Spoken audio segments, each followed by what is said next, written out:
નગરપાલિકાઓની ચૂંટણી પૂરી થયે લગભગ 5 મહિનાનો સમય થઈ ગયો. વિજેતા ભારતીય જનતા પાર્ટીએ પ્રમુખ અને ચેરમેનોની નિમણૂક પણ કરી દીધી, પરંતુ કોંગ્રેસ તેના એક વિરોધ પક્ષના નેતાની પણ નિમણૂક કરી શકી નથી.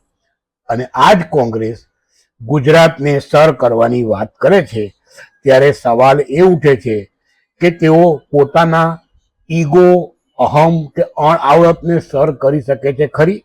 નમો ભારત ન્યૂઝ. હાલમાં જ કોંગ્રેસના સર્વેસર્વા અને ભરૂચ અને ગુજરાતના દિગ્ગજ નેતા અહેમદ પટેલની જન્મ જયંતિ ઉજવાઈ. મને એમ હતું કે કદાચ આ દિવસે કોંગ્રેસ તેના વિરોધ પક્ષના નેતાઓની જાહેરાત કરીને અહેમદભાઈને એક ચોક્કસ પ્રકારની ગિફ્ટ આપશે, પરંતુ એવું થયું નથી. 5 મહિના જેટલો સમય વીતી ગયા પછી પણ ભરૂચ નગરપાલિકામાં વિરોધ પક્ષના નેતાની નિમણૂક હજુય થઈ નથી. કેમ, એ તો કોંગ્રેસનો રામ જ જાણે.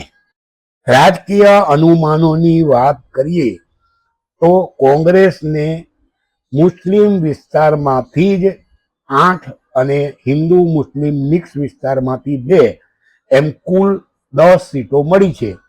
AIMIMની એન્ટ્રીને કારણે કોંગ્રેસે તેના હાર્ડકોર વિસ્તાર એવા જૂના ભરૂચમાં 4 બેઠકો ગુમાવી છે.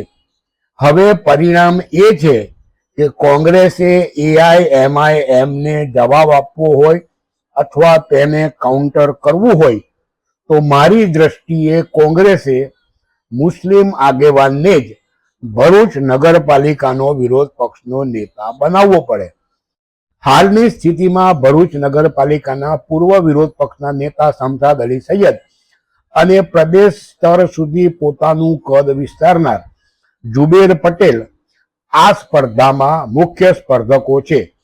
જો કોંગ્રેસ હિન્દુ આગેવાનોને વિરોધ પક્ષના નેતા બનાવવાનું પસંદ કરે તો જિગ્નેશ બ્રહ્મભટ્ટ કે હેમેન્દ્ર કોઠીવાલા વિરોધ પક્ષના નેતા બની શકે, પરંતુ શક્યતા અને ચર્ચા અનુસાર કોંગ્રેસે લઘુમતી આગેવાનને જ વિરોધ પક્ષના નેતા બનાવવા પડશે.